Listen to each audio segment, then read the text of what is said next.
Dying of a stress-induced aneurysm while trying to mediate a screaming match between two accountants who had secretly dated was the pinnacle of my tragic existence as a corporate human resources manager.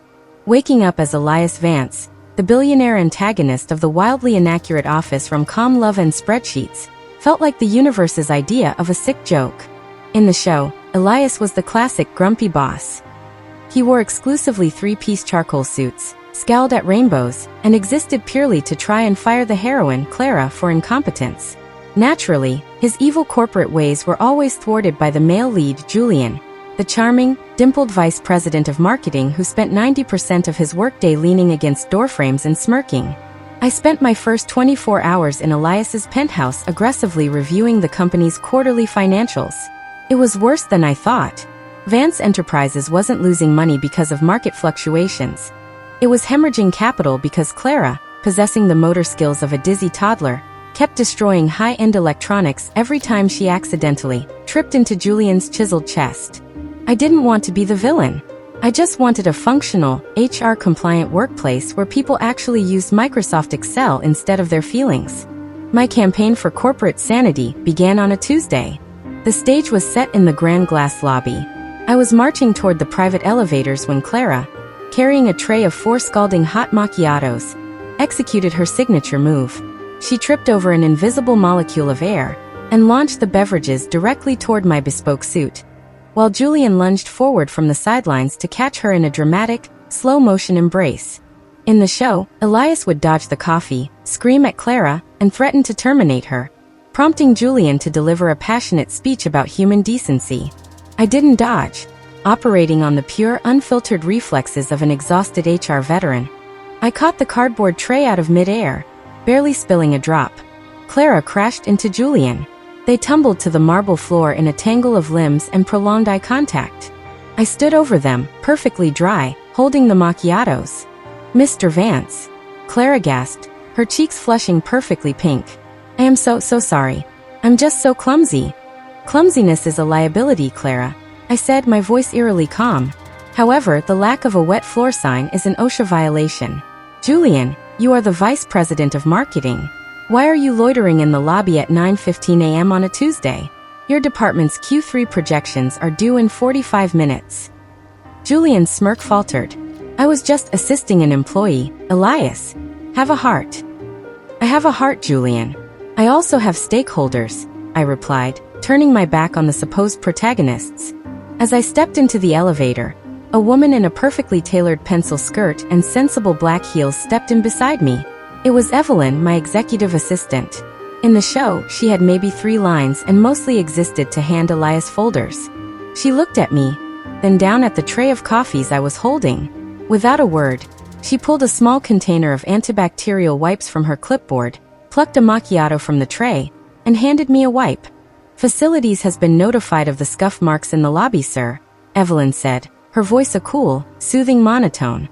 "I have also drafted a company-wide memo reminding all staff that the lobby is not an appropriate venue for contact sports or emotional epiphanies."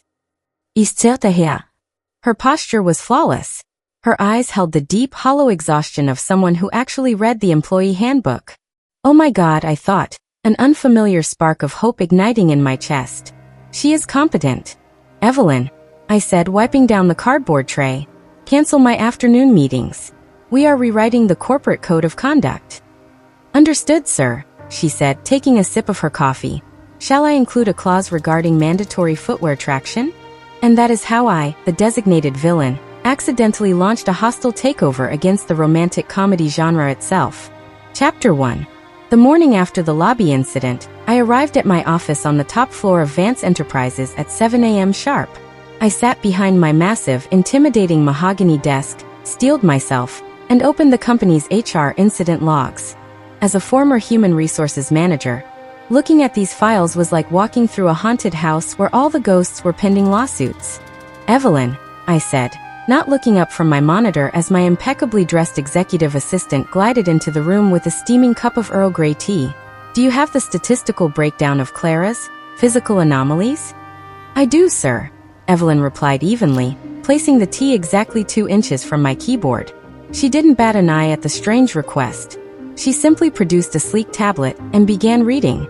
Over the past fiscal quarter, in turn Clara Evans has been involved in 42 separate tripping incidents, 17 drop document scenarios, and 6 catastrophic beverage spills. Interestingly, 89% of these incidents occurred within a 10-foot radius of Vice President Julian Hayes. I rubbed the bridge of my nose. That isn't a meet cute, Evelyn. That is a statistical cluster indicating a severe localized gravitational anomaly, or a profound lack of spatial awareness. What is the current cost of property damage? Roughly $12,000, sir. Mostly keyboards and Julian's silk ties. I took a deep breath. In the original plot of Love and Spreadsheets, this was the charming quirk that made the cold CEO realize he was dealing with a free spirit. In my reality, this was a walking workers' compensation claim. Draft a new directive, I instructed. Effective immediately. All floors are to be treated with high-friction industrial wax. Furthermore, I want high-visibility yellow wet floor signs placed at 10-foot intervals in all high-traffic corridors. Aesthetically, the board may object to the yellow signs clashing with the marble, sir, Evelyn pointed out smoothly. If the board wants to personally underwrite Julian's dry cleaning bills, they can complain, I countered. Until then, we are prioritizing traction. Understood. Drafting the mandate now. At exactly 9:15 a.m., the heavy glass doors to my office swung open. It wasn't a knock, it was a dramatic entrance. Clara stood in the doorway, clutching a stack of manila folders to her chest. She looked perpetually out of breath, her hair styled in a messy bun that managed to look completely accidental and highly curated at the same time. Mr. Vance. Clara gasped. I have the Q3 demographic reports you asked for. She took 3 steps into the office. I watched, fascinated by the sheer physics of what happened next. The carpet in my office was thick, perfectly flat, and securely anchored. There was absolutely nothing to trip over. Yet halfway across the room, Clara's ankle gave out in a spectacular, slow-motion wobble. The folders flew into the air like a flock of startled doves. Clara squeezed her eyes shut, preparing to plummet to the floor. I didn't move. I simply pressed a button under my desk. Maintenance to the executive suite. I spoke into the intercom. We have a structural integrity issue with the floorboards. Clara hit the carpet with a soft thud. There was no handsome vice president to catch her. There was just me, sipping my Earl Grey, and Evelyn, who was already calmly gathering the scattered demographic reports from the floor. Clara opened her eyes, looking deeply confused. Oh, I'm so sorry, Mr. Vance. I tripped. I'm so clumsy. She waited for the explosion. She waited for the grumpy boss to stand up, slam his hands on the desk, and yell about incompetence. Instead, I opened my middle drawer, pulled out a laminated piece of cardstock, and slid it across the mahogany desk toward her. Clara picked herself up, dusting off her skirt, and approached the desk hesitantly. She looked down at the card. What is this? That is a voucher for a pair of orthopedically reinforced, non-slip nursing shoes from a highly reputable vendor, I stated calmly. Clara stared at me. Nursing shoes. Your center of gravity is severely compromised, Clara, I explained, gesturing to the voucher. Those stilettos are a hazard to your physical well-being and my insurance premiums. The voucher covers up to $100. Use it. But they're chunky, she whispered, looking horrified. They are OSHA compliant, I corrected. Before she could process the destruction of her romantic comedy footwear, Evelyn stepped forward, handing Clara a freshly printed pamphlet. Additionally, Evelyn said, her voice a masterclass in polite corporate detachment, Mr. Vance has enrolled you in a mandatory, 2-day ergonomics and workplace navigation seminar. It begins tomorrow at 8 a.m. You will learn how to properly carry documents without relying on dramatic momentum. Clara looked from the voucher for ugly shoes to the pamphlet on spatial awareness. The fundamental laws of her universe were breaking down. She wasn't being fired, which meant Julian couldn't storm in to defend her honor. She was just being aggressively, clinically managed. Thank you, Mr. Vance, she stammered, backing away slowly. Don't forget to hold the handrail on your way to the elevator. I called after her as she retreated. The doors clicked shut. I let out a long, satisfying exhale, savoring the quiet efficiency of the room. I looked at the demographic reports Evelyn had neatly stacked on my desk. They were perfectly aligned. Evelyn, I said. Yes, sir. The non-slip shoe voucher was a brilliant touch. I took the liberty of pre-authorizing it from the petty cash fund, she replied, not missing a beat. Shall I order the high-friction floor wax now? Expedite the shipping, I told her. We had a company to save. Chapter 2. Evelyn, I said, staring down at the document she had just placed precisely in the center of my desk. Why does this expense report look like it was involved in a violent altercation? Evelyn stood with her hands clasped loosely in front of her, her expression an impenetrable mask of corporate poise. Because I reviewed it, sir. It is Vice President Hayes's expenditure log for the current month. I found it creatively categorized. I pulled the thick stack of paper toward me. Evelyn's red pen had practically massacred the pages. Entire sections were crossed out, annotated, and flagged with aggressively bright sticky notes. In the show, Julian's lavish, spontaneous dates with Clara were a staple of his charm. He was always whisking her away to exclusive restaurants or arranging private concerts. As a viewer, I never questioned who paid for it. As the CEO, looking at the line items, I was about to have my second aneurysm. $1,200 to Vivaldi's Whispers? I read aloud, my voice flat. Is this a new consulting firm? It is a string quartet, sir, Evelyn replied. And why did Vance Enterprises hire a string quartet? According to Mr. Hayes's notes, it was to foster a whimsical environment for out-of-the-box brainstorming, with intern Clara Evans. Evelyn paused, a dangerous, icy edge creeping into her tone. On the roof. At sunset. I closed my eyes. He took an intern to the roof. He also expensed $300 for imported fairy lights and $500 for artisanal, hand-frosted cupcakes. I pressed the intercom button. Julian. My office. Now. Exactly 2 minutes later, the door swung open. Julian Hayes sauntered in. He had the kind of effortlessly tousled hair that cost $300 a haircut, and a smile that had probably successfully audited its way out of several traffic tickets. He immediately deployed his signature move, leaning his shoulder against the doorframe, crossing his ankles, and offering a rakish smirk. You rang, oh fearless leader? Julian asked, his voice dripping with easy charisma. Stand up straight, Julian. Slouching degrades the lumbar spine, I said, tapping the red-soaked expense report. Shut the door and sit down. We need to discuss your fundamental misunderstanding of corporate finance. Julian's smirk faltered slightly, but he obliged, dropping into one of the leather chairs opposite my desk. Look, Elias, if this is about the Q3 projections.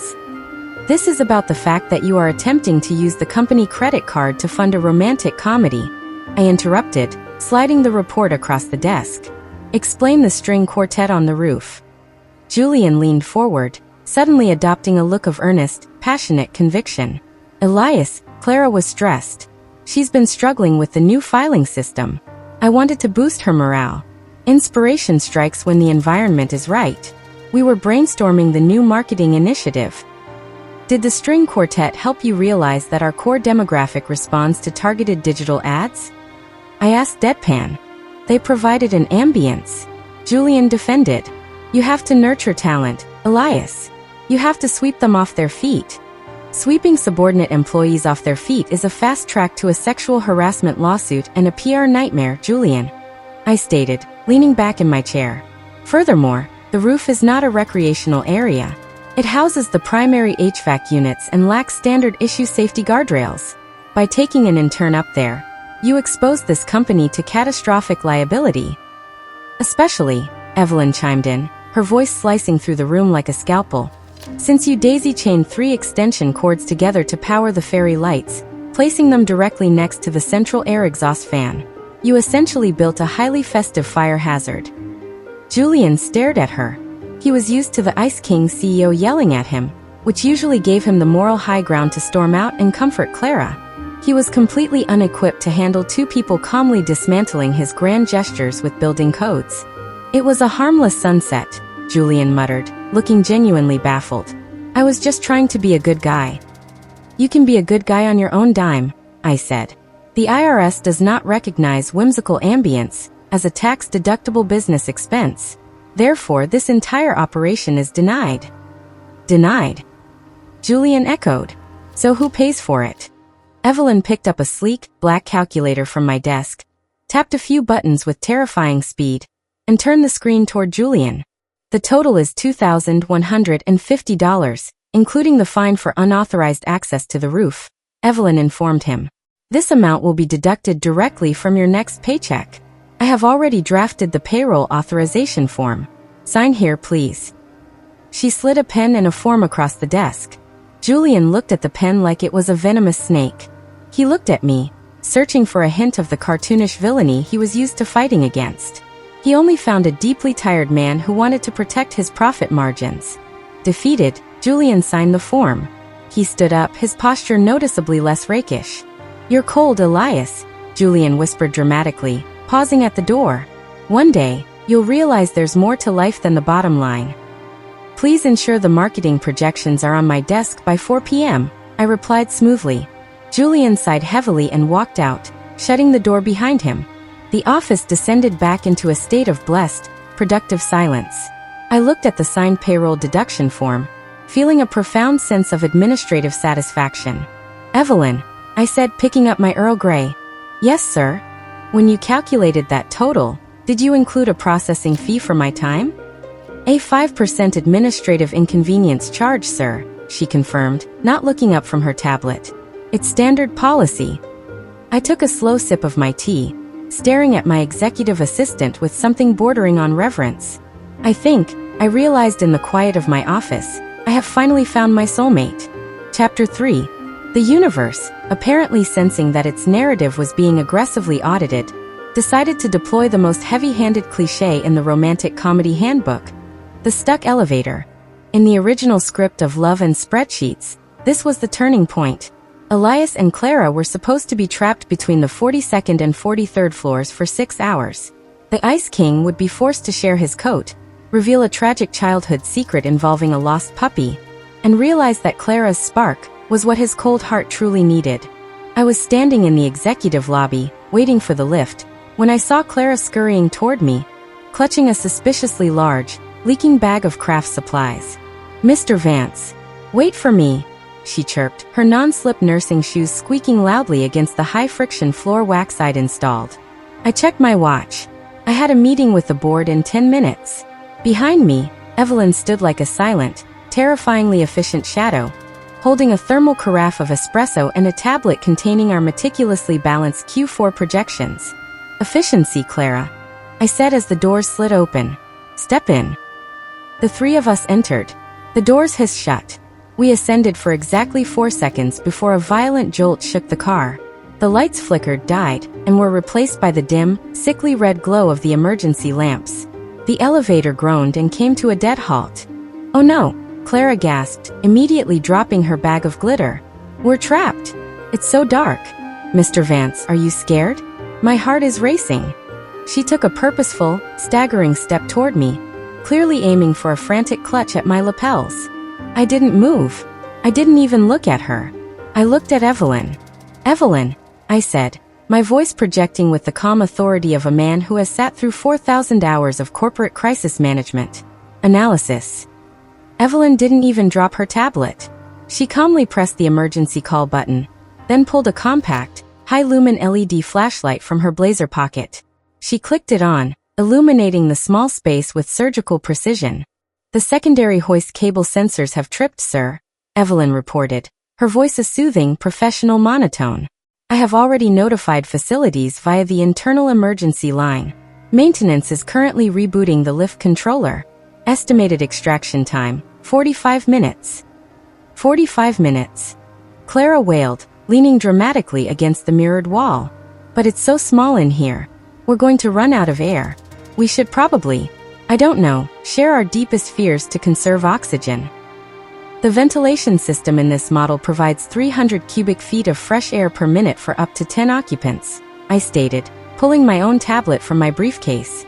"We are currently at 30% capacity. We are not going to suffocate, Clara. However, we are going to be unproductive.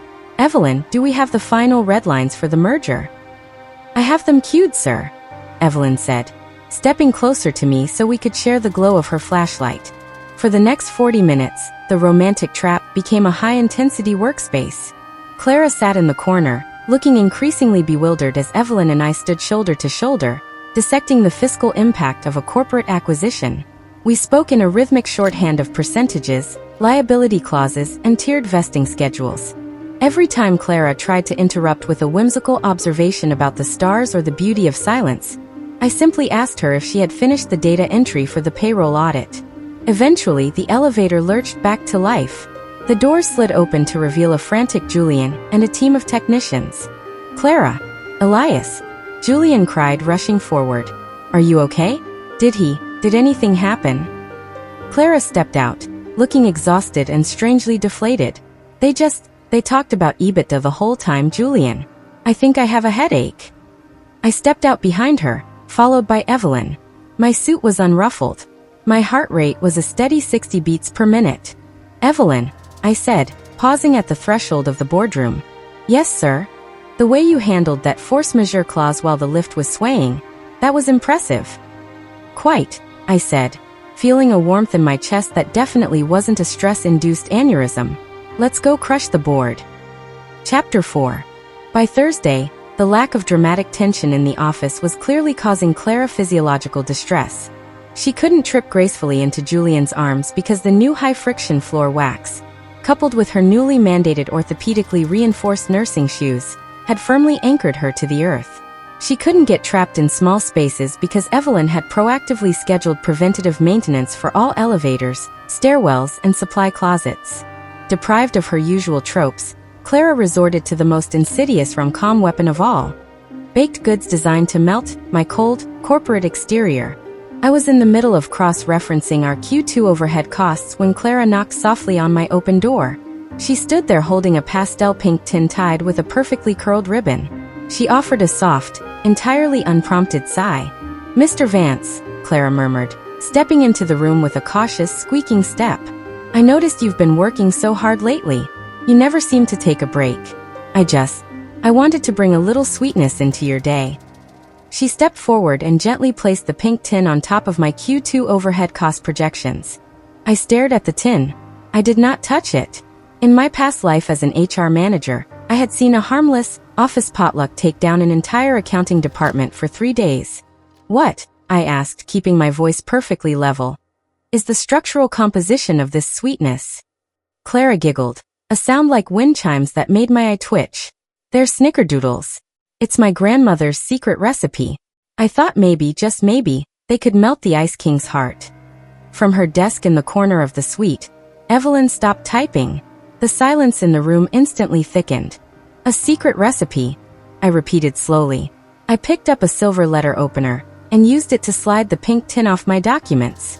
"Clara, a secret recipe implies undisclosed ingredients. Do these contain tree nuts, dairy, soy lecithin, unpasteurized egg products?" Clara's whimsical smile faltered. "Well, they have butter, and eggs, and a lot of love." "Love is an intangible concept that cannot be digested by the human gastrointestinal tract," I stated. "Dairy and unpasteurized proteins, however, are recognized by the FDA as primary food allergens. Are there any peanut trace particles in your grandmother's kitchen?" I don't know," Clara stammered, taking a step back. "She has a bowl of mixed nuts on the coffee table?" I closed my eyes, taking a deep, fortifying breath. "So what you have brought into the executive suite is an unsanctioned, untraceable biological hazard with potential cross-contamination of severe allergens." "They're just cookies," Clara protested, her eyes welling with the kind of sparkly, tragic tears that usually prompted Julian to buy her a pony or a promotion. "In the corporate ecosystem, Clara, there is no such thing as just a cookie," I corrected her firmly. "If I were to eat one of these and experience anaphylaxis, Vance Enterprises would be leaderless. If you distribute these in the break room and an intern with a severe gluten intolerance eats one, we are liable for their medical bills and potential punitive damages." Evelyn stood up from her desk. She didn't say a word. She simply walked over to the first aid station mounted on the wall, snapped on a pair of blue sterile nitrile gloves, and picked up a large, clear biohazard evidence bag. Clara watched in absolute horror as my executive assistant used a pair of plastic tongs to carefully lift the pastel pink tin and drop it into the biohazard bag. Evelyn sealed it with a sharp, terrifying zip. "I will transport this to the Human Resources Department for immediate logging as a Level 2 allergen threat, sir," Evelyn announced smoothly. I will also draft a company-wide memo reminding all staff that the distribution of unlabeled, homemade perishables is a direct violation of Section 4, Paragraph B of the Employee Health and Safety Handbook. Excellent initiative, Evelyn, I said. Clara looked like she had just watched us execute a puppy. I was just trying to be nice. Professionalism is far superior to nice, Clara, I told her. Consider this a verbal warning. If you wish to show appreciation in the future, please do so by formatting your spreadsheets correctly the first time. You are dismissed. Clara let out a muffled sob, spun on her squeaky nursing shoes, and fled the office, mercifully maintaining her balance the entire way. Once the door clicked shut, Evelyn peeled off the nitrile gloves and tossed them in the wastebasket. She looked at the bag tin of cookies. Shall I actually take these to HR, sir? Evelyn asked, raising a single, perfectly sculpted eyebrow. Absolutely not, I replied, returning my gaze to the Q2 projections. HR is already backlogged with Julian's expense disputes. Put them in the lead line safe.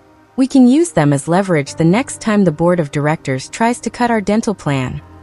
A sound tactical decision, Evelyn agreed, placing the biohazard bag into the floor safe and locking it. Shall I order you a commercially packaged, FDA-approved granola bar, sir? You read my mind, Evelyn. Chapter 5. The annual Vance Enterprises corporate retreat was a mandatory board requirement that I had spent the last 3 weeks trying to legally classify as a hostage situation. According to the itinerary designed by the marketing department, Reed, Julian, we were spending 3 days at the Whispering Pines Mountain Lodge. The brochure promised rustic charm, team-building trust falls, and a disconnect from the digital world. I read that as splinters, spinal compression injuries, and a catastrophic drop in quarterly productivity. We arrived at the lodge on a damp Friday afternoon. The lobby was a massive cedar-paneled room smelling aggressively of pine cones and forced socialization. Employees were milling about with their luggage, waiting for room assignments. I was standing near the massive stone fireplace, aggressively trying to find a cellular signal, when Julian sauntered over. Clara was trailing behind him, clutching her suitcase and looking nervously at a mounted moose head. Elias, Julian said, his dimples on full display as he ran a hand through his perfectly tousled hair. We have a tiny, unavoidable logistical hiccup. I slowly lowered my phone. Define hiccup, Julian. Are the fire exits blocked? Has the kitchen failed a health inspection? Nothing like that, Julian chuckled, leaning against the reception desk. He dropped his voice to a conspiratorial, rugged whisper. It seems the lodge double-booked our reservation with a local knitting convention. We are short on cabins. In fact, Clara and I have been assigned the last available room. He paused for dramatic effect. And Elias, there is only one bed. Clara gasped, her hands flying to her cheeks. Only one bed. But Julian, I toss and turn. And it's highly inappropriate. We are colleagues. We'll just have to make do, Clara, Julian said, his eyes softening with manufactured warmth. I'll take the floor, of course. I'm perfectly happy to sacrifice my comfort to protect you from the cold mountain air. It was a textbook execution of the only one bed trope. In the show, this was the weekend they almost kissed under the moonlight while Elias angrily brooded in a lavish penthouse suite. In my reality, I was mentally drafting Julian's termination papers. Julian, I said, my voice cutting through the rustic ambience like a diamond saw. You are attempting to construct an HR nightmare and a cohabitation liability in real time. Forcing a subordinate to share a sleeping quarter with an executive is a blatant violation of our corporate ethics policy. It's an act of God, Elias, Julian defended, throwing his hands up. The lodge is fully booked. What do you want me to do? Make her sleep in the woods? I want you to stop relying on the incompetence of rural hospitality management, I replied. I didn't even need to snap my fingers. From the shadows of a nearby faux bear skin rug, Evelyn emerged. She was wearing a sleek, charcoal gray tactical turtleneck that screamed corporate espionage. And she was holding her glowing tablet. Mr. Hayes, Evelyn said smoothly, stepping between Julian and Clara. I audited the marketing department's lodging reservations 3 weeks ago. I noticed you accidentally failed to secure the deposit for the Whispering Pines cabins.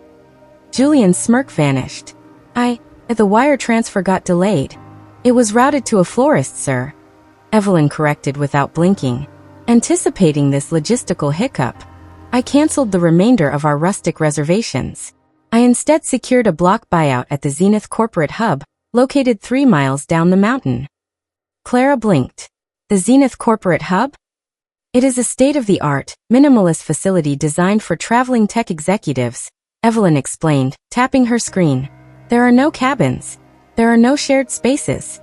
Every employee has been assigned an individual, soundproofed, climate-controlled, biometric-secured sleeping pod.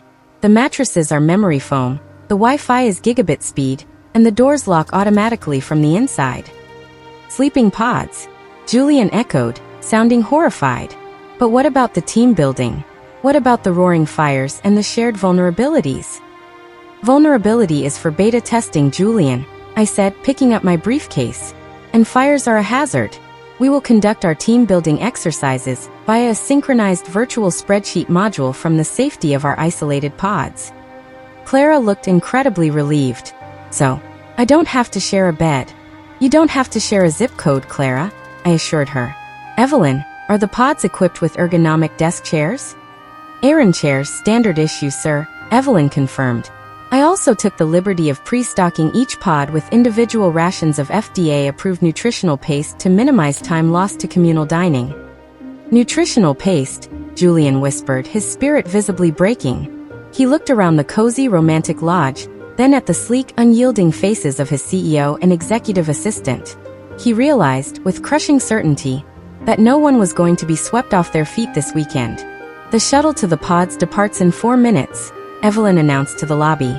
As the grumbling marketing department dragged their luggage back out the door, I fell into step beside Evelyn. Nutritional paste? I murmured quietly. It's technically a high-protein oatmeal block, sir, she murmured back, her eyes fixed straight ahead. But calling it paste severely limits unauthorized lingering in the corridors. I looked at her sharp profile, feeling that familiar, terrifying warmth bloom in my chest. Evelyn, I said. Yes, sir. Remind me to authorize a substantial year-end bonus for you. Already drafted the paperwork, sir. It just needs your signature. Chapter 6. The Monday after the Zenith Corporate Hub retreat was the most profitable day in Vance Enterprises' history. Stripped of their ability to socialize, gaze longingly across campfires, and participate in forced trust falls, the staff had essentially stress-worked through the entire weekend. I was reviewing the staggering Q3 projections with a profound sense of inner peace when Julian and Clara pushed open my office doors. Julian was wearing a salmon-colored tailored suit that practically screamed, mid-season character growth arc. Clara was holding a clipboard, though she was holding it upside down. Elias, Julian announced, resting his hands on his hips in a classic hero pose. We need to talk about corporate culture. The retreat was sterile. The staff is feeling disconnected. Clara and I have brainstormed a new initiative to foster cross-departmental synergy and emotional bandwidth. I didn't look up from my monitor. Emotional bandwidth is not a measurable metric, Julian. And if this involves string quartets, I am calling security. It's a smile and share initiative. Clara piped up, finally realizing her clipboard was inverted and hastily flipping it. Every department will handcraft personalized gratitude cards for every other department. It will build morale and promote whimsical water cooler interactions. From her desk, Evelyn slowly lowered her tablet. The room temperature seemed to drop 3 degrees. Miss Evans, Evelyn said, her voice perfectly polite and lethally sharp. Vance Enterprises currently employs 1,422 individuals across 6 floors. If each employee spends a conservative 5 minutes crafting a gratitude card, for even 10 colleagues, we are looking at roughly 1,185 lost man-hours. Julian scoffed, waving a hand dismissively. You can't put a price on morale, Evelyn.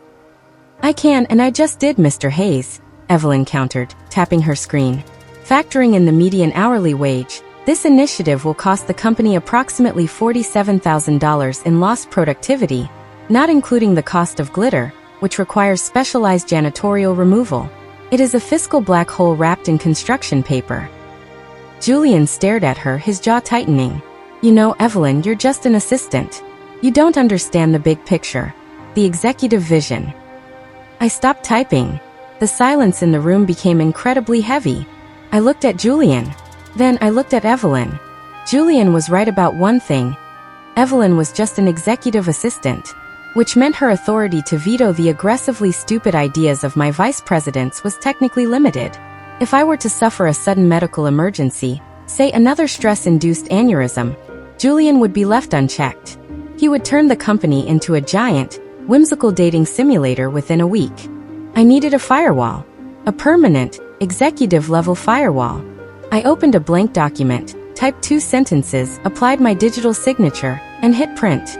The laser printer on Evelyn's desk hummed to life. "Evelyn," I said, standing up and buttoning my suit jacket. "Read the document on your tray." Evelyn elegantly retrieved the warm sheet of paper. Her eyes scanned the text. For the first time since I had transmigrated into this ridiculous world, I saw her perfectly stoic expression crack. Her eyebrows raised by exactly 2 millimeters. "Sir?" she asked, her voice maintaining its professional hum, though I caught the slight edge of surprise. "Julian has brought a critical structural flaw to my attention," I told the room, folding my hands behind my back. "The executive vision of this company is currently bottlenecked. Therefore, effective immediately, Evelyn is promoted to Chief Operations Officer." Julian choked on his own saliva. Clara gasped, dropping her clipboard. "Coo." Julian coughed, his face turning the color of his salmon suit. "You can't just promote your assistant to COO. There's a process. There's supposed to be a grooming period, a mentorship, a dramatic gala where she proves her worth to the board by securing a legacy client. I am the CEO and majority shareholder.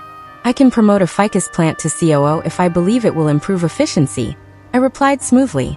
"And Evelyn has saved this company over $2 million in the last month simply by redlining your expense reports, Julian. Her merit is undisputed." Clara looked completely bewildered. But she didn't even undergo a makeover to show she learned how to love herself. She's wearing the same sensible blazer she wore yesterday. "Competence does not require a makeover, Clara," I sighed. "Evelyn, do you accept the position?" Evelyn looked at the promotion letter. She looked at Julian's horrified face. Then she looked at me. Her dark eyes met mine, and a silent, mutual understanding of absolute corporate dominance passed between us.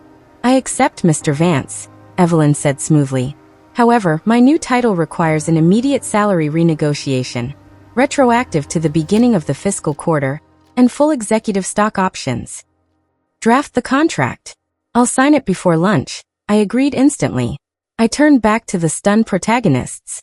"Now that we have established the new chain of command, Julian, your Smile and Share initiative is officially vetoed by the Chief Operations Officer. Return to your desk and finalize the Q3 marketing budget. Clara, please go reorganize the supply closet alphabetically." They didn't argue. They were too deeply in shock. The fundamental laws of the rom-com universe had been broken.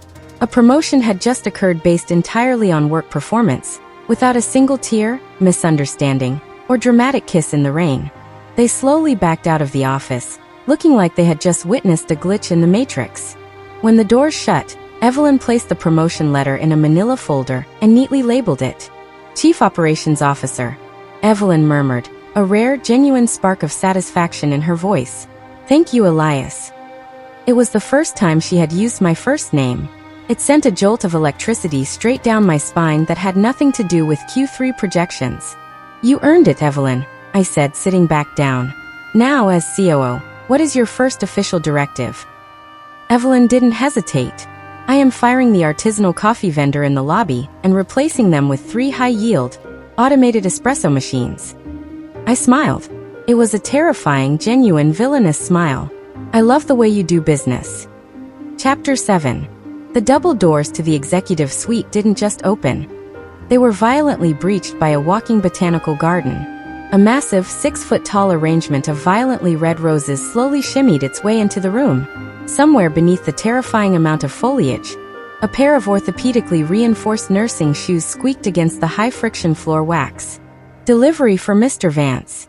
Clara's muffled voice echoed from behind the flowers. She staggered forward, the sheer weight of the arrangement causing her knees to buckle. "Halt!" Evelyn commanded from her new COO desk. She stood up, her eyes narrowing as she assessed the incoming threat. "Miss Evans, do not bring that organic mass any closer to the servers. The humidity levels alone could compromise the localized cooling system." Clara dropped the massive vase onto a visitor's chair. It landed with a heavy, watery thud. "They're from CrossCorp." Clara gasped, wiping sweat from her forehead. The delivery man said they were a token of aggressive affection from their CEO, Mr. Sterling. I stopped typing and slowly lowered my reading glasses. In the chaotic, trope-filled universe of love and spreadsheets, Sebastian Sterling was the rival CEO. He was the quintessential bad boy billionaire. He notoriously refused to wear ties, left his shirts unbuttoned to the third button, and spent most of his screen time trying to execute hostile takeovers while aggressively flirting with Elias to throw him off his game.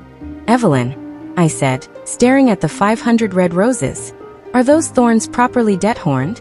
"Negative, sir," Evelyn reported, inspecting a stem. "They pose a significant laceration risk. Furthermore, I am detecting a heavy concentration of synthetic pheromone spray." Before I could order the immediate incineration of the arrangement, a smooth, dark chuckle echoed from the hallway. Sebastian Sterling strolled into the executive suite. He looked exactly like a romance novel cover come to life. Tousled dark hair, an impossibly sharp jawline, and a charcoal suit jacket worn over a deeply unbuttoned black silk shirt. He radiated the kind of raw, chaotic energy that usually made stock prices plummet. "Elias," Sebastian purred, leaning against the doorframe and crossing his ankles. "Still hiding behind your desk, I see. Did you like the flowers? I thought they captured my intentions perfectly. Beautiful, expensive, and ready to draw blood."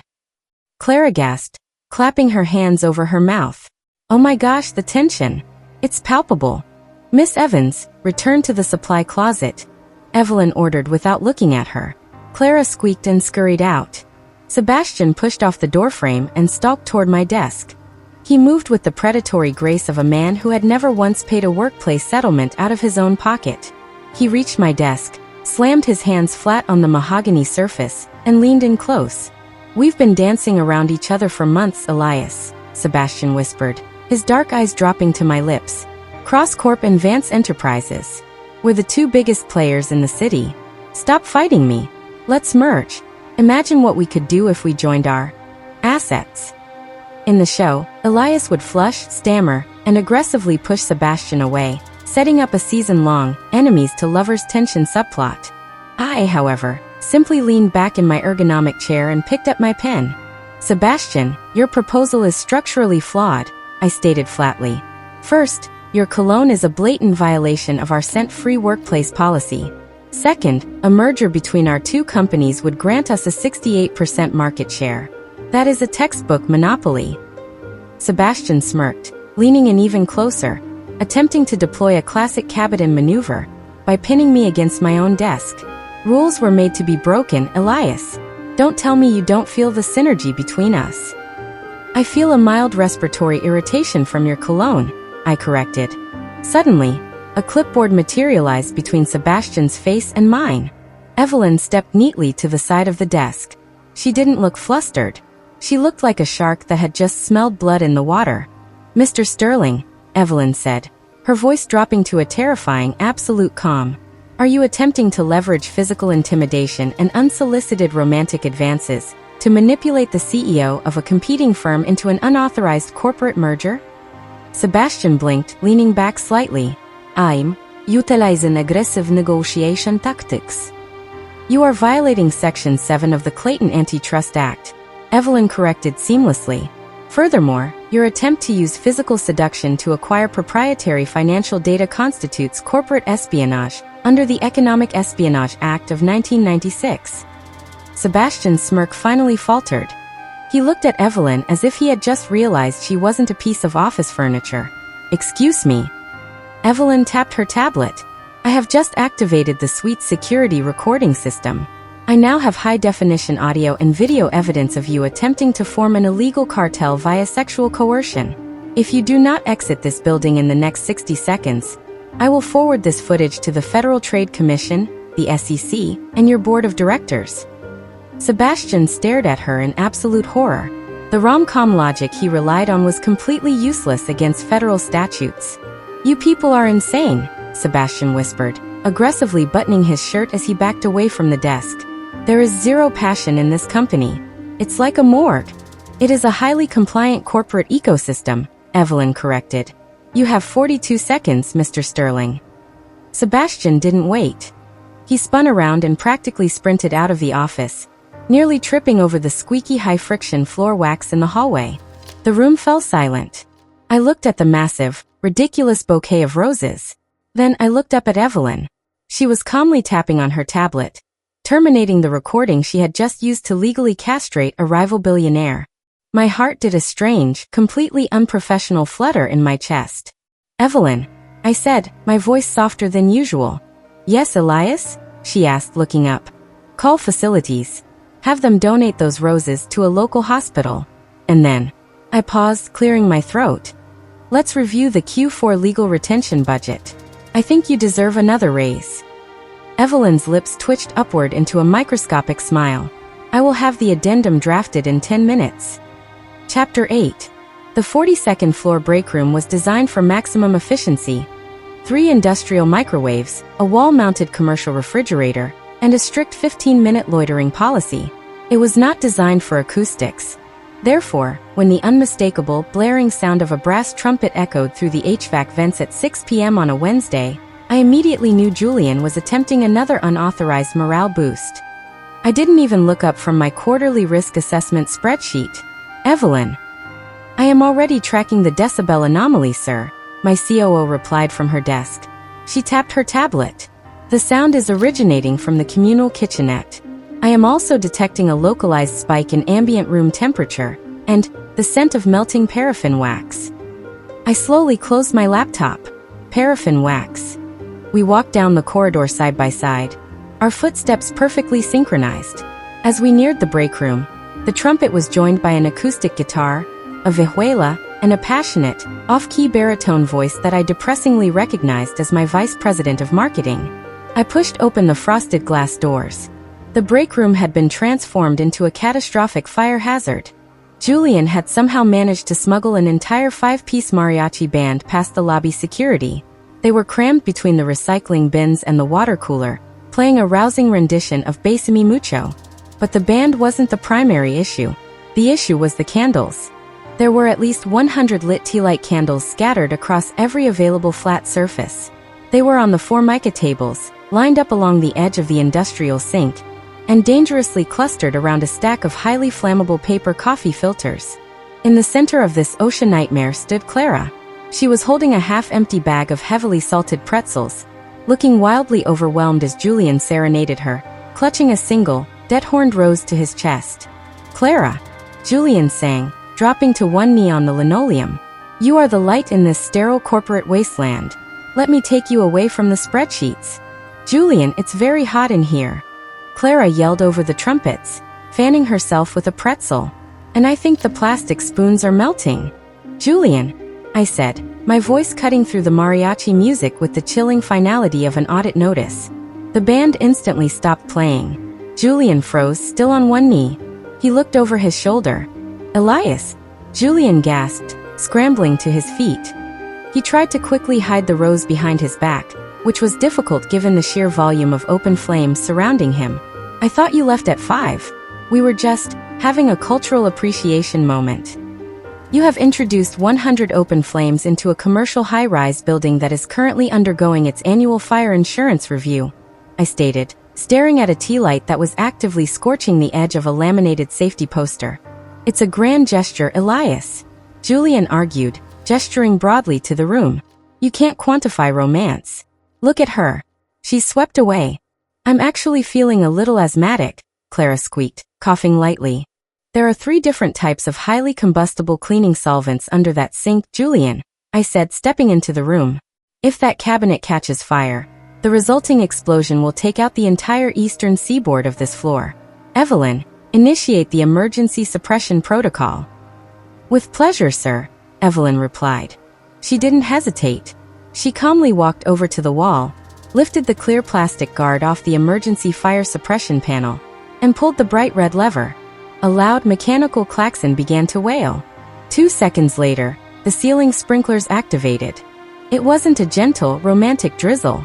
It was a high-pressure, industrial-grade deluge of cold, stagnant, rust-tinted water. The break room was instantly transformed into an indoor monsoon. The 100 candles were extinguished with a collective, violent hiss, plunging the room into a chaotic, smoky gloom. The mariachi band shrieked in unison, frantically trying to shield their expensive wooden instruments beneath their sombreros.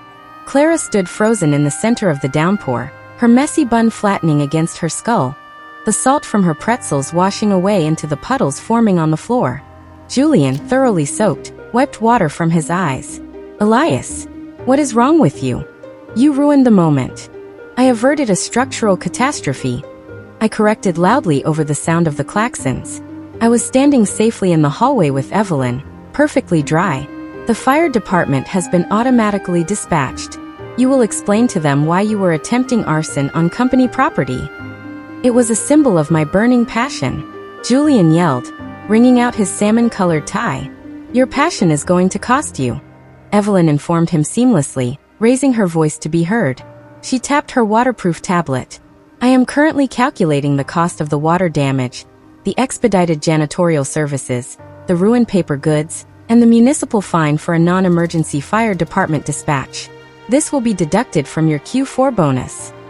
Julian stared at her, water dripping from his nose. He looked at Clara, hoping for a look of swooning sympathy. Clara sneezed violently. "Julian," she whimpered, "my orthopedically reinforced nursing shoes are filling with water. You have 5 minutes to evacuate the band before the fire chief arrives," I told Julian. "And Julian?" He looked up miserably. "Yes, Elias? The mariachi band is an independent contractor. I expect to see their 1099 tax forms on my desk by tomorrow morning." I turned on my heel and walked back toward the executive suite, Evelyn matching my stride perfectly. "Shall I order an industrial wet vac for the break room, sir?" Evelyn asked, shaking a single drop of water off her pristine blazer. "Make it 2, I replied. "And Evelyn? Cancel Julian's access to the petty cash drawer. Permanently." Chapter 9. I had not taken a sick day in 7 years. I possessed an immune system fortified by expensive vitamins, rigorous hand-washing protocols, and a deep-seated refusal to show weakness to the board of directors. But the rom-com universe was a relentless, insidious force. Deprived of elevator malfunctions and romantic corporate retreats, it resorted to biological warfare. I woke up on a Tuesday with a temperature of 101.4 degrees, a throat that felt like it had been scrubbed with industrial sandpaper, and a profound sense of administrative dread. I was confined to my penthouse. It was a sprawling, minimalist space of gray slate, glass, and steel, designed for optimal resting efficiency. I dragged myself to the kitchen island, wrapped in a cashmere robe, and opened my laptop to access the building's security feeds. I knew what was coming. The sick boss trope was a cornerstone of the genre. It was the moment the clumsy heroine invaded the boss's private sanctuary, saw his vulnerable side, and spoon-fed him soup while wearing something tragically domestic. Sure enough, at 10:15 a.m., the lobby security camera feed flickered. Clara Evans had breached the perimeter. She was standing at the concierge desk, clutching a massive, woven picnic basket. Worse, she was already wearing a frilly, lace-trimmed pink apron over her sensible office clothes. She was clearly arguing with the doorman, aggressively gesturing toward the private elevator banks.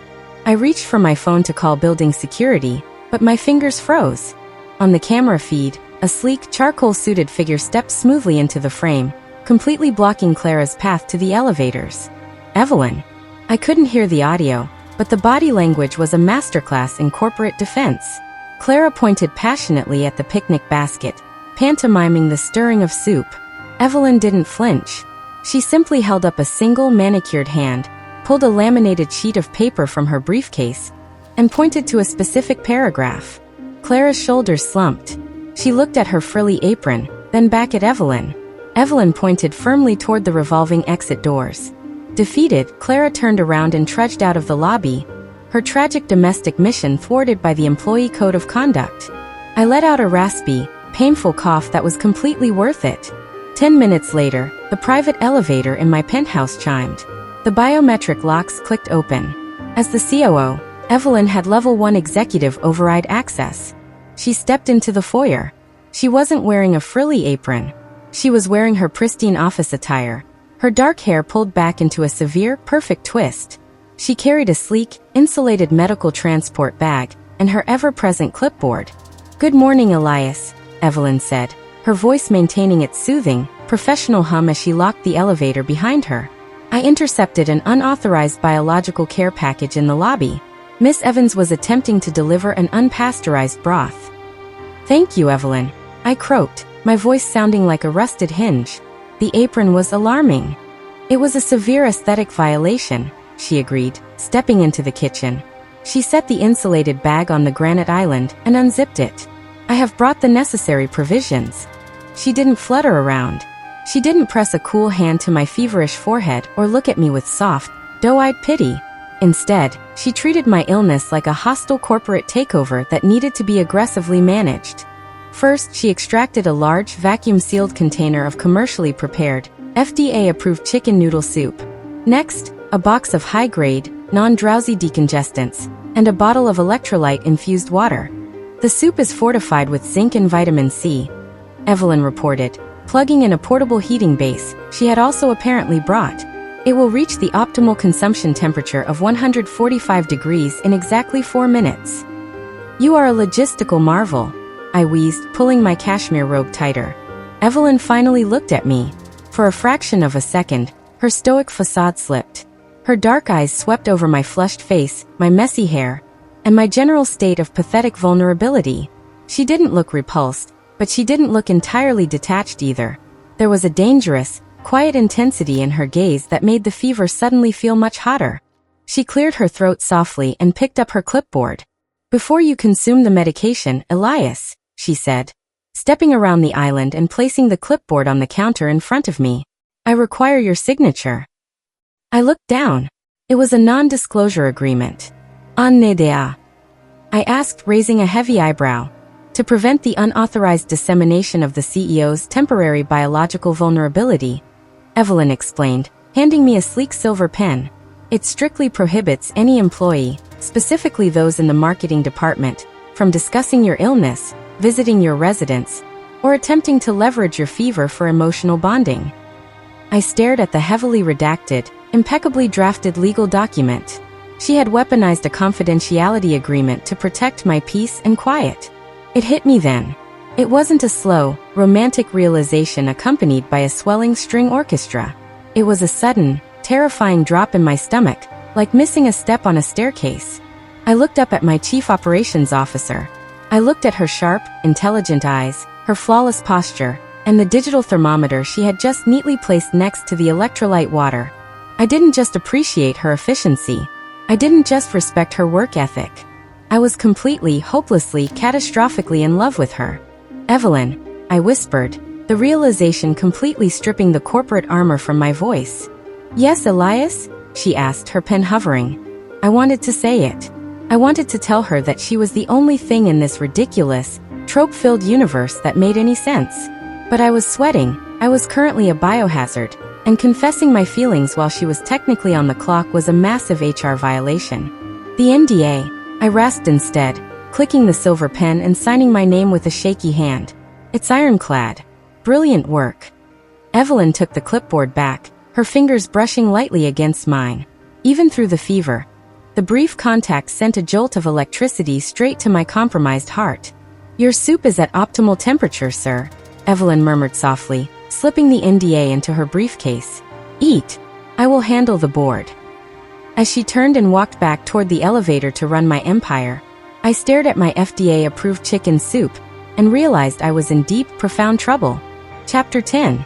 The Vance Enterprises annual holiday gala was an HR catastrophe waiting to happen, primarily because the board of directors had approved Julian's Winter Wonderland extravaganza budget while I was incapacitated with the flu.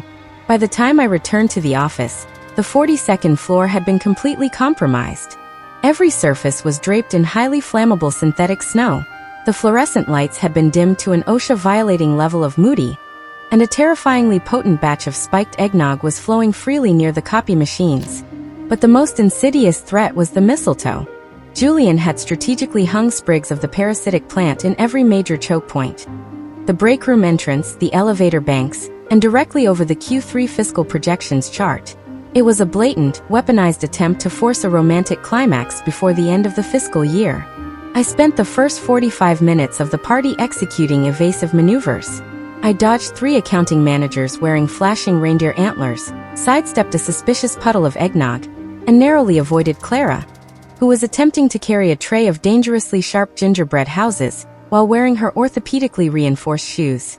I needed an extraction point, a place devoid of holiday cheer, forced socialization, and romantic tropes. I made a beeline for the only secure sanctuary left on the floor, the primary server room. The heavy, steel door required dual-factor biometric authentication. I pressed my thumb to the scanner, typed in my passcode, and slipped inside, the heavy door clicking shut behind me, instantly cutting off the muffled sound of Mariah Carey.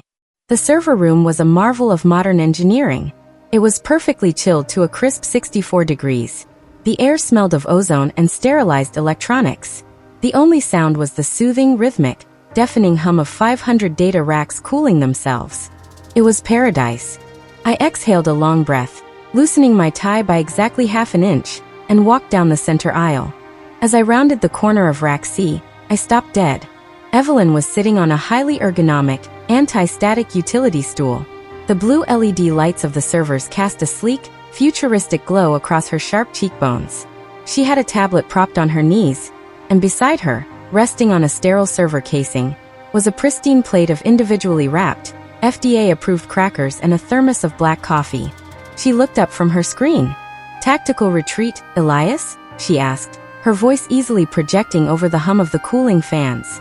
"The marketing department is attempting to distribute spiked eggnog," I replied, grabbing a spare anti-static stool and dragging it over to sit beside her. "I estimate a 30% drop in quarterly productivity by Monday morning." 40%, Evelyn corrected smoothly, turning her tablet slightly so I could see the screen. "I am currently monitoring the security feeds.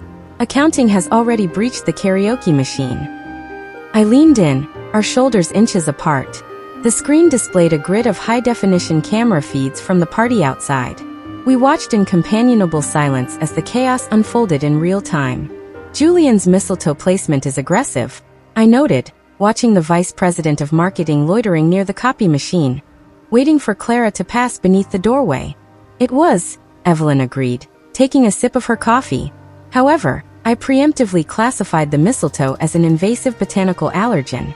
At 4 p.m., I instructed facilities to coat every sprig with a highly concentrated, industrial-grade bitter apple spray, typically used to deter feral cats from chewing on electrical wires." I watched the monitor. Clara finally squeaked her way over to the copy machine. Julian pounced, stepping smoothly into her path and pointing dramatically up at the mistletoe. Clara looked up, her eyes widening. She leaned in, and then the bitter apple spray reached her olfactory receptors. Clara's face scrunched up. She sneezed violently, an explosive sound that caused Julian to physically recoil. She sneezed again, dropping a gingerbread house, and fled toward the restrooms, her eyes watering. Julian was left standing alone under the mistletoe, looking utterly defeated. I let out a low, genuine laugh. It was a sound that rarely escaped my throat in this universe. Evelyn glanced at me, the corner of her mouth twitching upward into that microscopic, devastating smile that completely ruined my ability to process complex mathematics. "A flawless countermeasure, Evelyn," I murmured. "I protect the company's assets, sir," she replied softly. The silence stretched between us, filled only by the hum of the servers. In a normal rom-com, this was the moment the door would jam. The heating would fail. We would be forced to huddle together for warmth, and I would confess my undying love under the glow of the data racks. But I was an HR professional, and she was my chief operations officer. The power dynamic was a minefield, and I respected her far too much to subject her to a cheap, trope-filled confession. I looked at her. Really looked at her. Her pristine blazer, the severe twist of her dark hair, the absolute, terrifying competence that radiated from her every movement. I didn't want to sweep her off her feet. I wanted to stand beside her and conquer the S&P 500. "Evelyn," I said, my voice dropping lower, cutting through the mechanical hum. "Yes, Elias?" She turned her head. Her dark eyes met mine, intense and unblinking. "I despise holiday parties," I confessed, holding her gaze.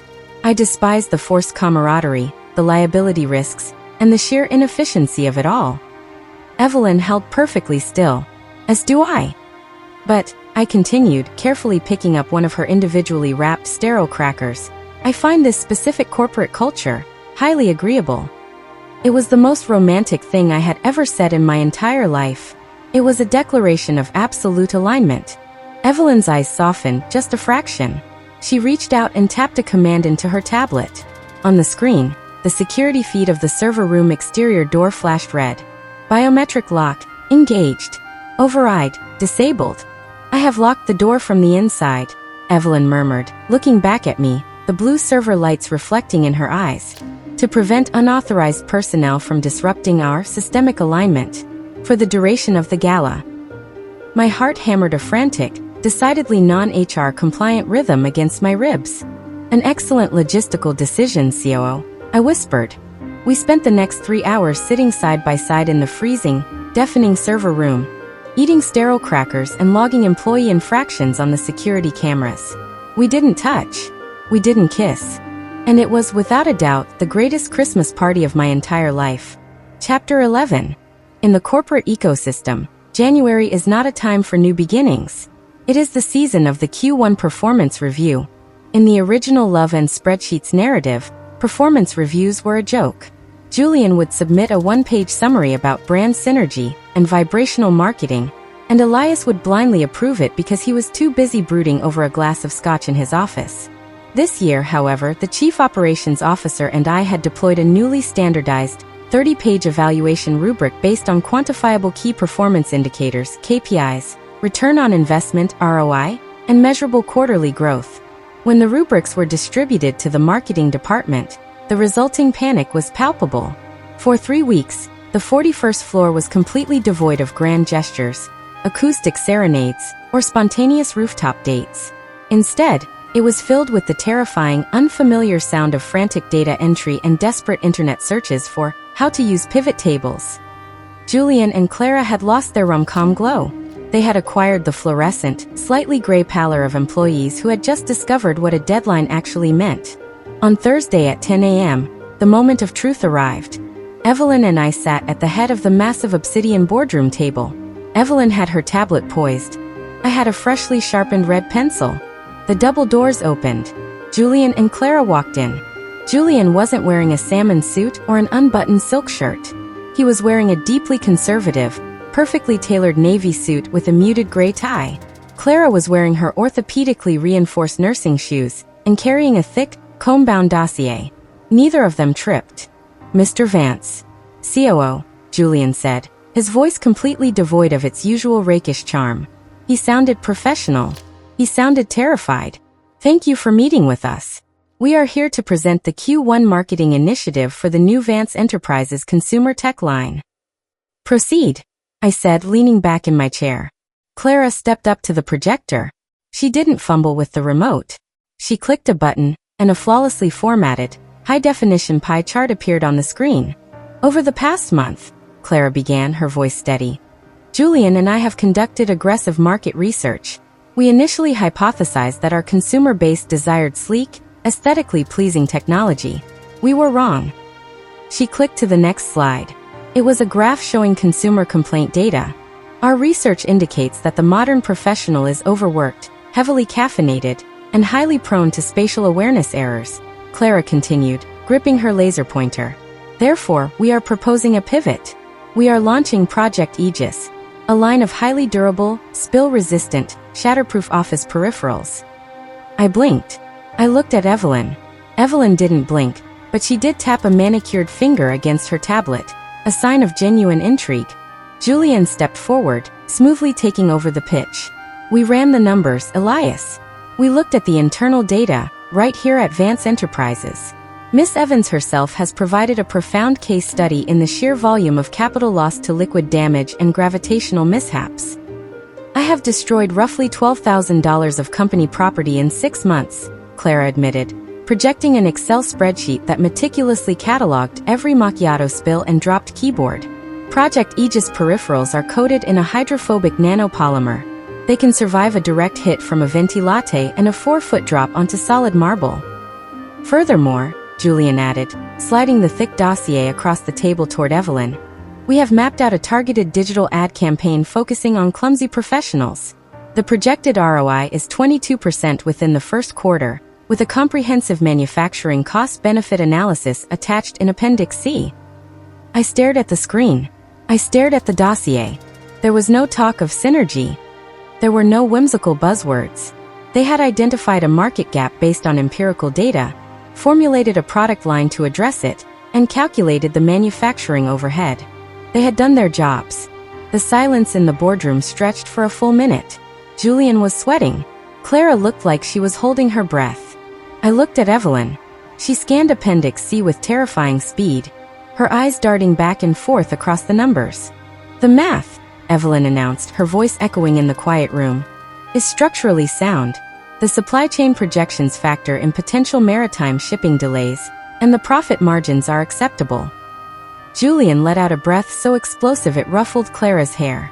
I picked up my red pencil. I looked at the two protagonists who had spent the last several months trying to force me into a romantic comedy, and who had finally, desperately pivoted into a workplace drama. I closed the dossier. "The presentation is adequately formatted," I said, keeping my tone perfectly flat. "The concept addresses a tangible market need. Your utilization of internal loss data as a springboard for R&D is satisfactory." Clara's eyes widened. "Satisfactory? You are authorized to proceed to the prototyping phase," I told them. "Evelyn will release the initial funding from the Q1 budget. However, I want weekly progress reports, and if the marketing budget exceeds the initial projection by even 1%, the project is dead." "Understood."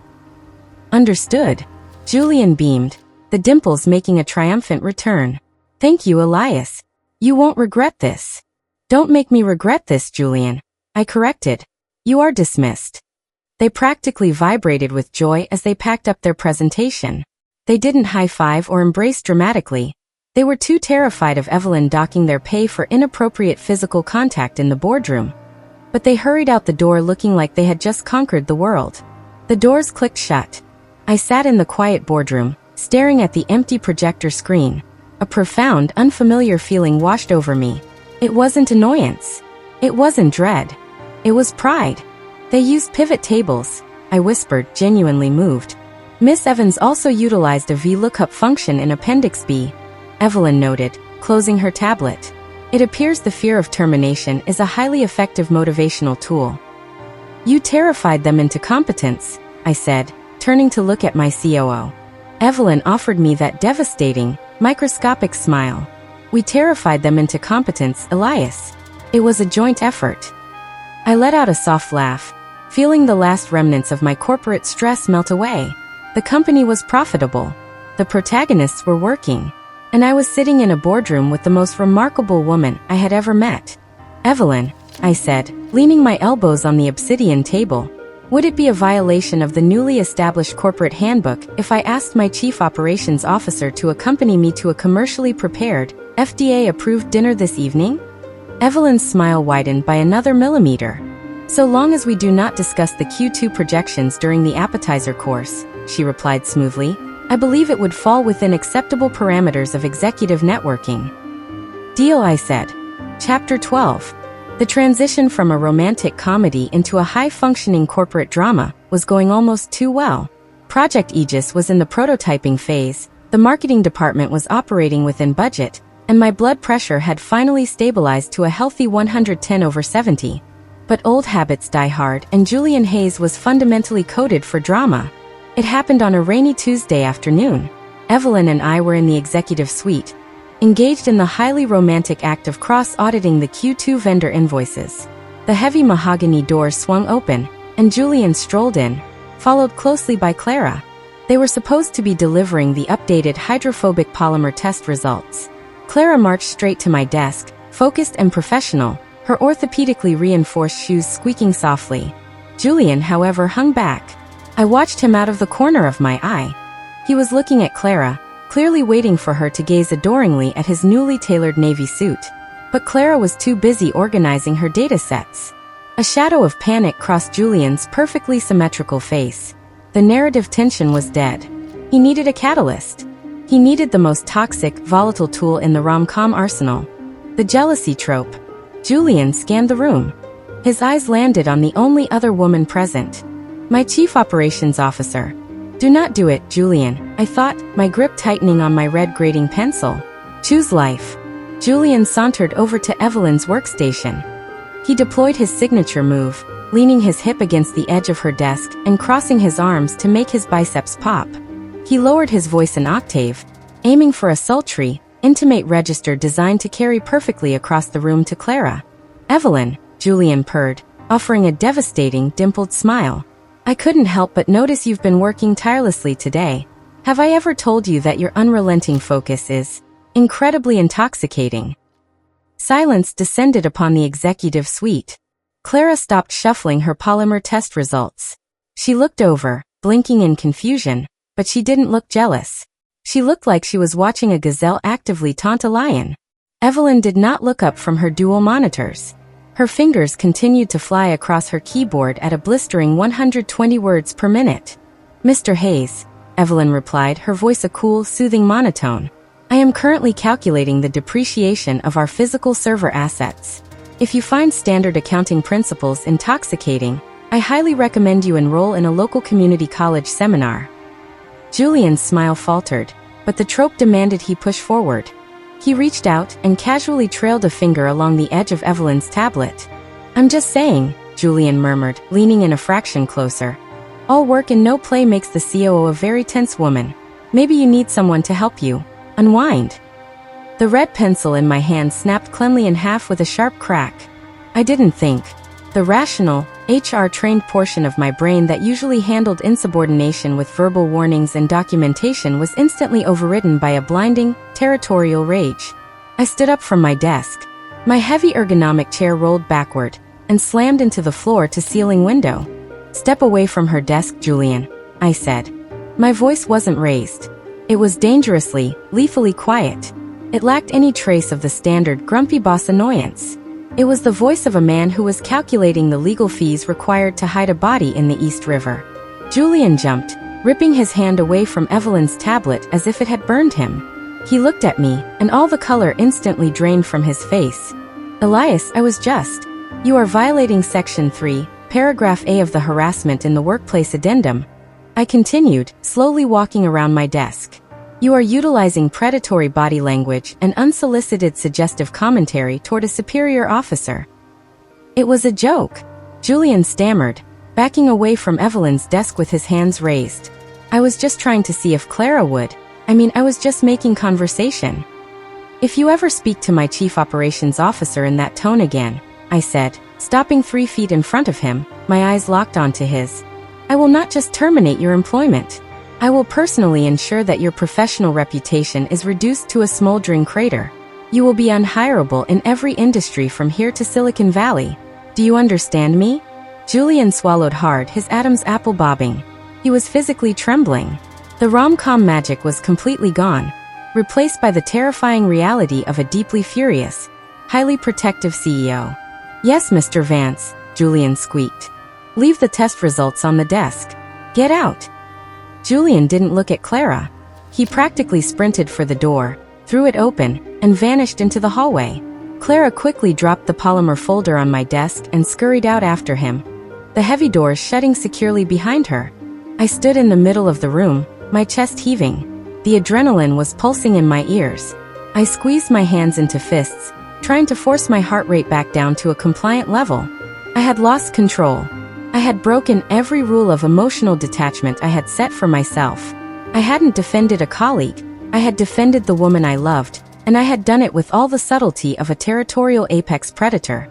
Elias. I turned slowly. Evelyn was standing up from her desk. She wasn't typing. She wasn't looking at a spreadsheet. She was looking entirely, intensely at me. The stoic, impenetrable mask she wore like armor had completely cracked. Her dark eyes were wide, tracking the heavy rise and fall of my chest. Your reaction, Evelyn murmured, stepping out from behind her desk, her voice lacking its usual robotic cadence, was highly disproportionate to a standard HR violation. He was harassing you. I rasped, my voice still tight with residual anger. I am perfectly capable of filing a grievance with human resources, Elias, she said softly, taking a slow step toward me. Yet, you bypassed all standard protocols. You threaten corporate annihilation over a misplaced compliment. She stopped 2 feet away. I could smell the faint trace of vanilla and ozone that always clung to her. Evelyn. I started, but the words caught in my throat. I was an expert at drafting memos and leading board meetings, but I was entirely unequipped to navigate this. Why did you do that, Elias? She asked, her gaze dropping to my clenched fists before rising to meet my eyes again. I couldn't hide behind the corporate handbook anymore. The jealousy had burned away the last of my excuses. Because, I confessed, my voice barely above a whisper, the thought of him, or anyone, looking at you like that makes me want to burn this entire building to the ground. Evelyn's breath hitched. It was a tiny microscopic sound, but in the quiet of the executive suite, it was deafening. I see, she whispered. I know it's a violation of protocol. I continued miserably, finally forcing myself to look away from her. I know it comprises our operational synergy. I am deeply, hopelessly compromised, Evelyn. I will draft my letter of resignation to the board this afternoon. I waited for her to agree. I waited for her to pull out her tablet and accept my verbal resignation with ruthless efficiency. Instead, I felt a warm, soft hand gently grasp the lapel of my charcoal suit. I looked down. Evelyn was looking up at me, and for the first time, she was offering a full, genuine, breathtaking smile. Elias, she murmured, pulling me a fraction of an inch closer. Resigning would leave a catastrophic gap in our executive leadership. It is fiscally irresponsible. Evelyn. As your chief operations officer, she whispered, her eyes dark and incredibly warm, I highly recommend we explore alternative methods of conflict resolution. Chapter 13. As your chief operations officer, Evelyn whispered, her eyes dark and incredibly warm, I highly recommend we explore alternative methods of conflict resolution. My brain, usually capable of processing complex fiscal projections in seconds, completely blue-screened. I stared down at the brilliant, terrifying woman holding my lapel, my heart hammering a frantic rhythm against my ribs. Evelyn, I managed to rasp, acutely aware of the fact that we were standing in the middle of a glass-walled executive suite. It is currently 2:14 p.m. on a Tuesday. We are on company time. Evelyn blinked. Slowly, the stoic, hyper-competent mask slid perfectly back into place. She smoothly released my suit jacket and took a half-step back, smoothing an invisible wrinkle from her own pristine blazer. You are correct, Elias, she said, her voice returning to its soothing, professional hum. It would be an egregious misuse of billable hours to address this personnel matter now. I suggest we table the discussion until the conclusion of the Q2 vendor audit. I swallowed hard. The audit is scheduled for this evening. In the main boardroom, Evelyn confirmed, not breaking eye contact. At 8 o'clock. Shall I order a commercially prepared, FDA-approved dinner to be delivered? Sushi, I said, my voice still slightly hoarse. From the place that strictly adheres to the municipal health codes. Already done, sir. The next 6 hours were a masterclass in agonizing corporate torture. I sat through 3 meetings, approved 4 budgets, and aggressively optimized our server cooling system, all while practically vibrating with a terrifying, electric anticipation. By 8 p.m., the 42nd floor was completely deserted. The ambient lighting had dimmed to its energy-saving mode, and the rain was lashing softly against the floor-to-ceiling windows. I walked into the main boardroom. The massive obsidian table stretched across the room, reflecting the city lights. Evelyn was already there. She had unbuttoned the top button of her silk blouse, the corporate equivalent of letting her hair down, and was meticulously organizing the final stacks of vendor invoices. We ate the sushi in quiet, focused efficiency. We cross-referenced the ledgers. We verified the tax codes. For 2 hours, we operated as the flawless, unified machine that had saved Vance Enterprises from bankruptcy. At exactly 10:14 p.m., Evelyn capped her red pen and closed the final folder. The audit is complete, she announced into the quiet room. We are operating at an 11% surplus for the quarter. Excellent work, COO, I said. I closed my laptop. The hum of the machine died, leaving the room in a heavy, suffocating silence. The personnel matter was officially back on the table. I stood up, walked over to the massive windows, and looked out at the rainy city. I needed to do this right. I was an HR veteran. I knew the rules. Evelyn, I began, my voice tight. Regarding my outburst this afternoon, I meant every word. But I cannot in good conscience ignore the power dynamic. I am the CEO. You are my subordinate, regardless of how much I rely on you. A relationship between us is a textbook liability. It puts your hard-earned career at risk. That is why I must offer my resignation to the board. I waited for the sound of her typing. I waited for her to agree that it was the most fiscally responsible course of action. Instead, I heard the soft squeak of her chair rolling back. I heard her sensible heels click against the hardwood floor. Click. Clack. Beep. I turned around. Evelyn was standing by the heavy oak double doors of the boardroom. She had just manually engaged the deadbolts and turned off the electronic access panel. She turned to face me. "The doors are locked," Evelyn stated calmly. She pulled her tablet from her portfolio, tapped a sequence of commands, and set it face down on the obsidian table. "And the security cameras in this room are currently undergoing a scheduled 30-minute localized firmware update. We are officially off the record." My breath hitched. "Evelyn." She walked toward me, her strides purposeful and predatory. The cool, detached assistant was gone. This was the chief operations officer executing a hostile takeover. "You are evaluating this situation using outdated metrics, Elias," she said, stopping mere inches from my chest. "I am not Clara. I do not require protection from the board, nor am I intimidated by your title. I am the one who drafted the corporate ethics handbook. I know exactly where the loopholes are. My objectivity is completely compromised." I warned her, my voice dropping to a whisper. "Good," Evelyn replied softly. She reached up, her hands sliding over my shoulders, her fingers tangling in the hair at the nape of my neck. "Because my objectivity was compromised the day you intercepted a tray of macchiatos and demanded a wet floor sign." She didn't wait for me to process that. She simply pulled me down and kissed me. There was nothing clumsy or hesitant about it. It wasn't a rom-com, accidental brush of the lips. It was precise, devastating, and fueled by months of suppressed, hyper-competent tension. It was absolute, perfect alignment. I groaned, wrapping my arms around her waist and pulling her flush against me. The rain battered the windows, the city lights blurred, and for the first time since waking up in this ridiculous universe, I didn't care about the profit margins. I didn't care about OSHA.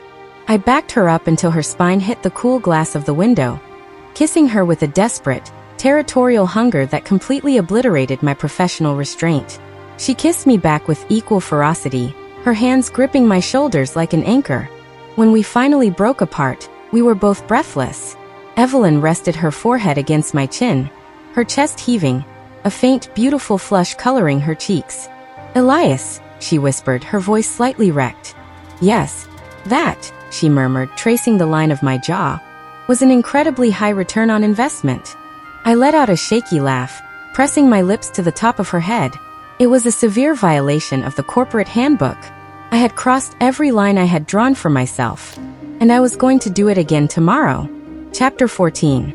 Item 4 on the agenda, Evelyn announced, tapping her laser pointer against the high-definition spreadsheet projected onto the boardroom wall. The exchange of legally binding verbal agreements, colloquially known as vows. I have drafted a standardized template outlining our mutual expectations for asset division, domestic logistics, and scheduled emotional support. I leaned back in my ergonomic chair, sipping a perfectly temperature-regulated cup of Earl Grey. Excellent. Let's cap the verbal delivery at exactly 2 minutes per person to minimize schedule variance. Mr. Vance, Clara whimpered from the visitor's chair. You can't put a time limit on a declaration of eternal love. We are renting the municipal judge by the quarter hour, Clara, I reminded her, not taking my eyes off the spreadsheet. Efficiency is paramount. It was a brisk Tuesday morning, and my chief operations officer and I were actively executing our most critical project to date, the Vance-Shaw nuptial merger. When Evelyn and I had officially announced our engagement to the staff, via a highly secure, BCC'd corporate memo, the marketing department had nearly rioted. Julian had immediately tried to book a fleet of horse-drawn carriages, and Clara had presented a Pinterest board containing 4,000 pictures of Tool.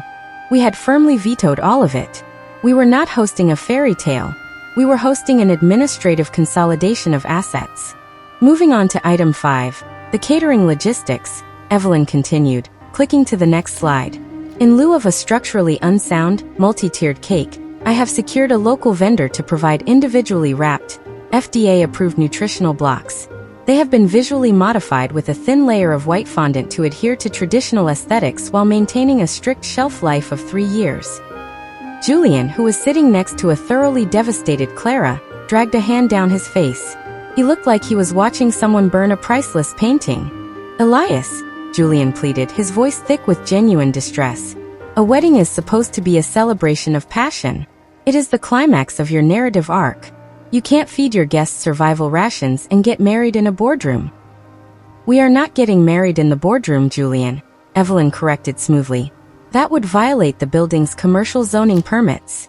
We are getting married in Conference Room C at the Zenith Corporate Hub. The acoustic dampening panels will ensure maximum privacy." "Conference Room C," Clara echoed hollowly. Is there going to be music? A string quartet? We will have a pre-recorded, royalty-free track of ambient white noise playing at a volume of 40 decibels, I informed her, to promote a calming, distraction-free environment for the signing of the legal documents. Clara buried her face in her hands. "This is a nightmare. It's a legally binding nightmare." 2 weeks later, the Vance-Shaw merger was officially executed. Conference Room C at the Zenith Corporate Hub was exactly as sterile and acoustically dampened as Evelyn had promised. There were no flowers, because pollen was a liability. There was no aisle, just a highly polished, high-friction floor. At the head of the polished oak table stood a severely unfestive municipal judge, looking at his watch. Evelyn and I stood before him.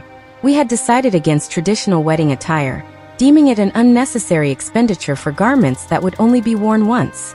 I wore my sharpest charcoal 3-piece suit.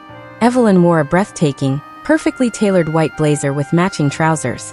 Her dark hair pulled back into its signature, flawless twist. To me, she was the most radiant, beautiful woman on the planet. Sitting in the 2 Herman Miller chairs behind us were our mandatory legal witnesses, Julian and Clara. Clara was wearing a frilly lavender dress and holding a lacy handkerchief, silently weeping over the sheer lack of romance.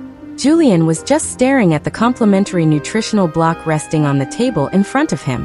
"Do you, Elias Vance," the judge droned, reading from the clipboard Evelyn had provided him, "agree to consolidate your primary assets, maintain transparent communication protocols, and provide exclusive, lifelong partnership to Evelyn Shaw?" "I do," I said.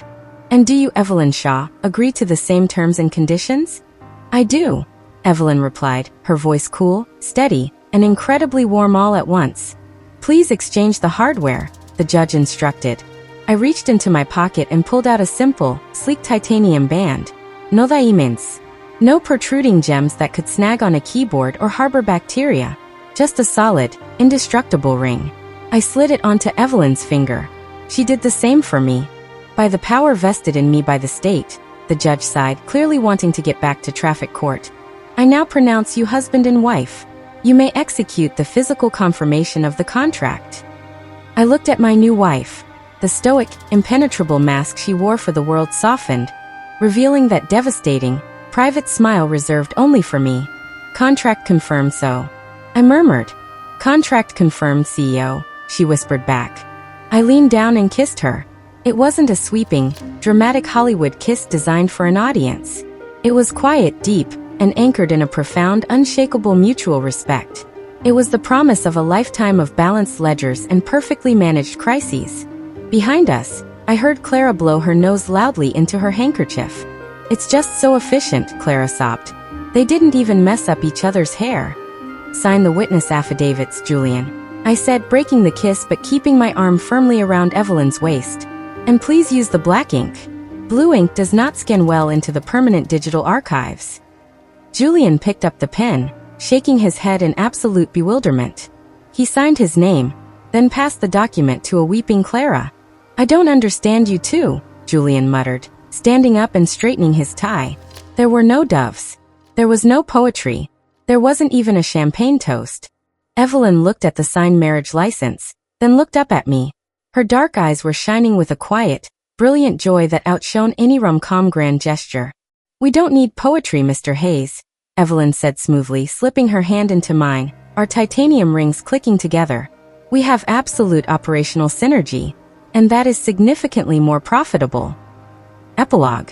It had been 3 years, 4 quarters, and 12 flawlessly executed fiscal audits since the Vance-Shaw merger. Vance Enterprises was now the most terrifyingly compliant, aggressively optimized, and obscenely profitable corporate entity on the Eastern Seaboard. I was sitting in the executive penthouse suite, now remodeled to feature dual, symmetrical ergonomic workstations, reviewing the end-of-year profit margins. Across the custom-built, high-friction obsidian desk sat my chief operations officer, my wife, and the absolute love of my life, Evelyn. She was highlighting a logistics report with a yellow marker. Her posture was, as always, immaculate. "Elias," Evelyn said, not looking up. "The Q4 numbers from the Denver regional branch have arrived." I sighed, taking a sip of my FDA-approved green tea. I had phased out Earl Grey after a joint cost-benefit analysis regarding the afternoon caffeine crash. How is the Denver branch performing? The Denver branch was managed by Vice President Julian Hayes and his wife, Regional Director Clara Evans Hayes. We had transferred them there 2 years ago, far away from headquarters, primarily to protect our localized property insurance premiums and sever the gravitational anomalies from the main server room. Surprisingly well, Evelyn noted, tapping her tablet. Project Aegis continues to dominate the consumer tech market. It appears that creating indestructible, liquid-resistant office supplies for clumsy professionals was a billion-dollar pivot. I smiled.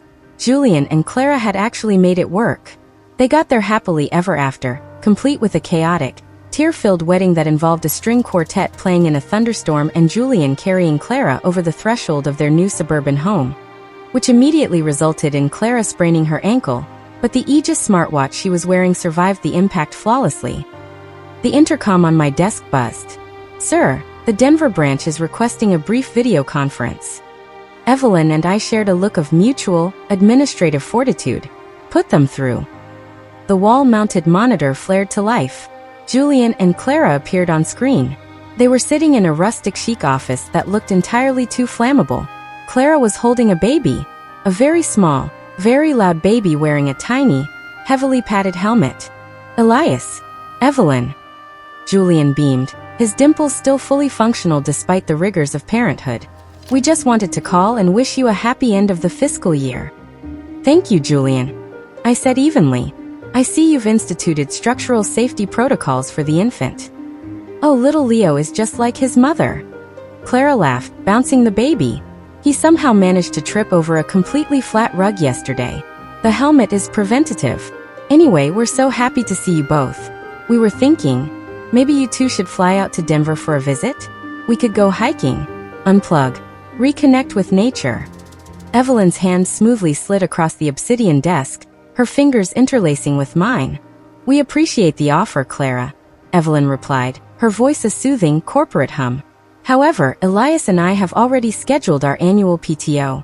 We will be spending 4 days at a highly sterilized, climate-controlled spa facility equipped with gigabit internet." "You guys are still working on your vacations?" Julian asked, looking horrified. "Where's the passion in that?" I looked at Evelyn. I looked at the way her dark eyes met mine, filled with that deep, unwavering, highly competent affection. I thought about the 3 years of quiet mornings, perfectly synchronized calendars, and the profound intimacy of knowing someone respected my boundaries as much as they loved my soul. "Passion, Julian," I said, looking back at the monitor, "is a flawlessly balanced ledger and a partner who understands the absolute value of an NDA." Julian shook his head, sighing dramatically. "You guys are hopeless." "We are highly profitable," Evelyn corrected seamlessly. "Submit your Q1 projections by Friday. End call." The screen went black. The executive suite returned to its blessed, productive silence. The ambient hum of the HVAC system felt like a warm blanket. Evelyn unclasped her hand from mine, picked up her yellow highlighter, and returned her attention to the logistics report. "Evelyn," I murmured. "Yes, Elias? Would it be a violation of our current workflow if I requested a 5-minute recess for physical affirmation of our merger?" Evelyn didn't even blink. She reached out, pressed the button under her desk to electronically lock the penthouse doors, and slowly turned her ergonomic chair to face me. "I have factored a 10-minute recess into the schedule, CEO," she whispered, that devastating, microscopic smile blooming across her face. "Please proceed." I pulled her into my lap, entirely and profoundly content. The romantic comedy was officially over. And the corporate empire was just beginning.